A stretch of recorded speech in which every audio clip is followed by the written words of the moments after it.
you are just tuning in, of course, the initial start was... and we are racing. Jorge Martin again powers away on that Prima. Hesitant down there on the brakes. They are all thankfully through that highly dramatic first. The KTM that got away best that time was actually Jack Miller. He's the leading KTM on the grid. He's in fifth, just ahead of his teammate Brad Binder. There's Vinales then. That's aggressive, isn't it? We don't see this very often from Maverick Vinales. From Alex Marquez and Brad Binder. Marc Marquez ninth at the moment. Fabio Quartararo, he's got away really well. Early retirement, or he's encountering some early technical problems, not what he wanted. His gas machine has gone kaput. As Aleix Espargaro, that's close, that's really close. He was almost to hand back to not make contact with his factory Aprilia colleague, but Aleix Espargaro losing a little bit of rhythm. He won't want Maverick Vinales, his teammate, to get too far up the road. Vinales, I think, in row fourth place. He got through quickly on early leader Jorge Martin. There's Miller and Aleix Espargaro running a little bit hot. Yeah, and Brad Binder there very nearly made contact with the back of Alex Marquez as they nearly made contact again there, coming around. Shocking start in the sprint yesterday, plummeted from 6th to 12th before he had a rapid recovery back to 70. Man who runs the number 5 plate, of course, struggling at the moment just to go away with that. Has been shown the black flag with the orange disc, so even if that bike was able to continue running, he'll be told to get off. They will feel that their best bet is Brad Binder in this race, but he did not get a good start at all. He's up. Brad Binder is the only rider in this field that's out on that Michelin hard front tyre. I just wonder whether he had any riders run that hard front tyre here this weekend, so maybe his hand was forced by having to get the top 6. Quartararo going out wide there. He was going side by side. Head down and focus on what's ahead of him. The rider immediately ahead of him is Johan Zarco. Zarco through... Going on with Brad Binder's hard front tyre choice? Yes, I just spoke to his team manager and there was... They got it back, had oil all over it, so he had to... Hand was forced, he has to run the hard. Into his rhythm here, Aleix Espargaro trying to find a way through. That was close. He's going to cut to the inside line. A lead of over half a second. We're now looking back at, and the important thing here for Espargaro is to try and hold that Ducati off down cleanly and get into his rhythm. You'd expect him to be able to pull away. 3. Aleix Espargaro 140.3 for him as well. They were both 4/10 of a second because they have 3 bikes in the podium place here in Barcelona. We know that Vinales. Are we potentially looking at history here in Catalunya? In what Aprilia, astonishing what potentially. Down to 10th place on the left of picture, and you can see at the back of the screen he's not in front of Jack Miller, so something. Yeah, now that's been a nightmare day, hasn't it, for Brad Binder? Yeah, there's going to be no points an offer, unfortunately, for the South African. Back at the front, this is looking so good, isn't it, for Aprilia? Making the 141s. Nobody in the early part of this Grand Prix. This time around, he did set a personal best, the 141.4, but he was overtaken by Binder's problem for KTM. Marc Marquez didn't change. Through the slingshot on 9 to maybe set up an overtake on the hard braking zone here. Second versus Aprilia, versus Aprilia. Similar position to Binder in terms of the tyre that he's had to run for this restart, but Bezzecchi's struggling in this race. He's down in at the front, so whether he's physically okay or whether his tyre choice or whether it's the...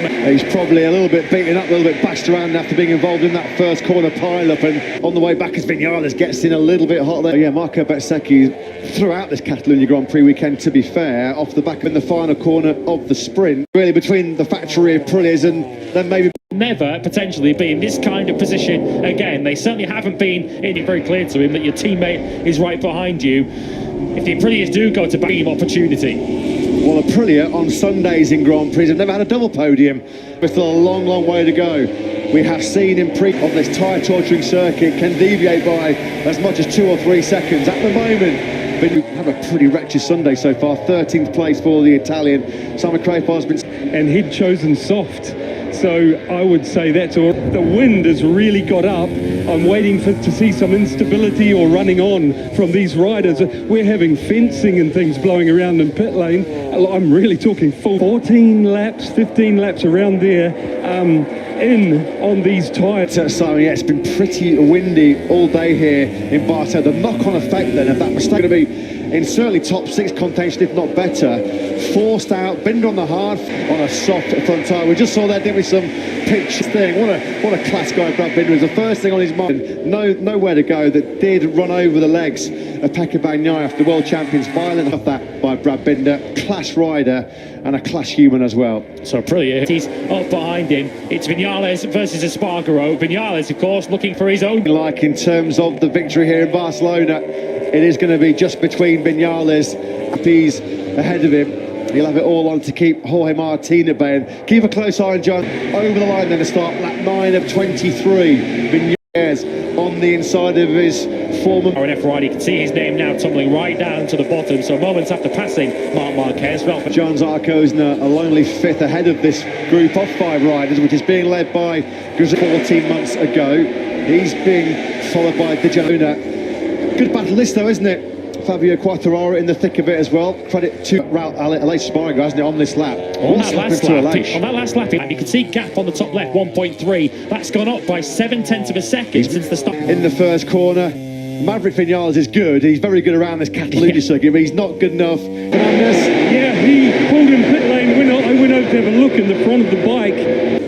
Bitterly frustrating in his home Grand Prix for Raul Fernandez. Crypto Data RNF hopes resting on is Bezzecchi, who's doing an absolutely incredible job on that soft front tyre. He's Quartararo through into 7th place then, and is this going to be a familiar story to what we've seen in recent races for place? This would be quite a salvage job for Fabio Quartararo in fairness, wouldn't it? Having qualified down in 80, who's now way back in the back of the picture, battling with the 2 VR46 Ducatis. Yeah, Marquez and his pace, you feel, will just continue to fall off a rookie. And as we mentioned, he feels that it's pretty clear he's got a contract, and Antonio, that's neat and tidy from Fernandez, although he's going to lose the inside side of both tyres, but Fernandez has finally got through then.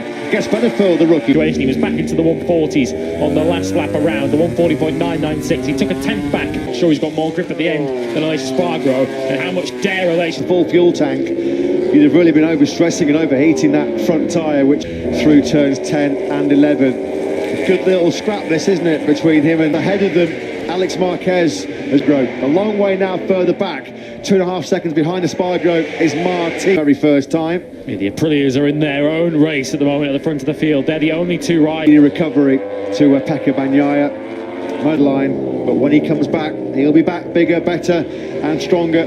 That with Miguel Oliveira, I'm not sure if it was that or Martin going forward, but it's someone to be in big trouble. A route like Cummings. Yeah, thanks for that, Simon. 92 Mini VR46 rider Bezzecchi, who is still hanging in there, running some speed. A 141.3, the best of Marini's Grand Prix. He's just about to take that 11th place away from Bez. Marini's the Marco Bezzecchi. There's 3 seconds of empty tarmac up the road, up to the back of the group. It's going back up again. So I think Aleix Spargo. With 8 to go here in Barcelona. These 2 factory Aprilias are clear. Martin just got to manage this. If he doesn't make any mistakes, he's locked in, really hitting some grip issues. Oliveira now over 2 seconds behind the Prima Prama. Would have been picked up by 1 Prima Prama Ducati and Martin. Could be the second one coming through. And we've got riders like Oliveira at the moment who are in the 42s, and everyone behind him is in the mid to high 141. Keeping up his sleeve because he looks like he might need some up his sleeve, because Aleix Spargo to reverse the order of these 2 factory Aprilias. He's quicker. He's probably going to be okay, and without any question, a 1-2 for the factory Aprilias as last time around. The trio behind him were all in the 41s as Jack Miller's now forced to. And 10th place, Marco Bezzecchi is still hanging on ahead of Luca Marini further back. That's looks like Vinales has just got the slight upper hand in the first sector. He's able to just instability on the factory Aprilia, and then he seems to be able to get it turned better as well. And the Aleix Spargo really fights back, particularly in the third sector. That's where Aleix seems to be marginally quicker than his teammate. The gap's still sort of stable around that half a second or more. Maverick Vinales will feel relatively happy with you can see on the top left-hand corner of your screen, it's down to under 0.3 of a second. And try and pull clear, because he won't leave it until the last lap or 2 if he feels he's got that kind of advantage. Vinales is that's where you really are abusing and stressing the right-hand side of your rear tyre. Here.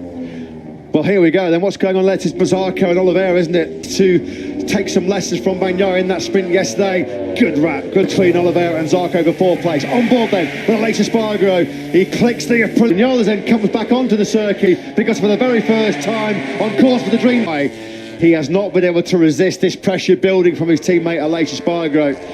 Yeah, Aleix Spargo just made a blink of an eye.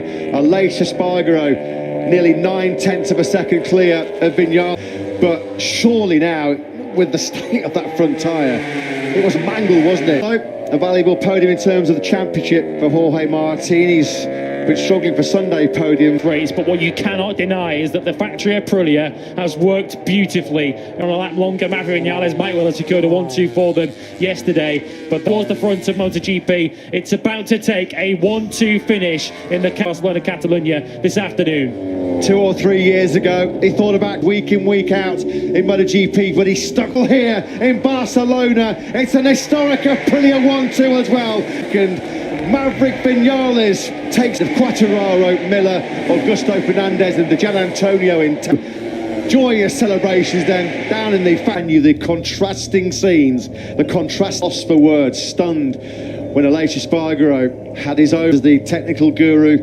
We praise the work of Gigi Dall'Igna at Ducati, but a lap. Yeah, your eyes are not deceiving you now. It's Aleix Espargaro on the top. Of pure ecstasy.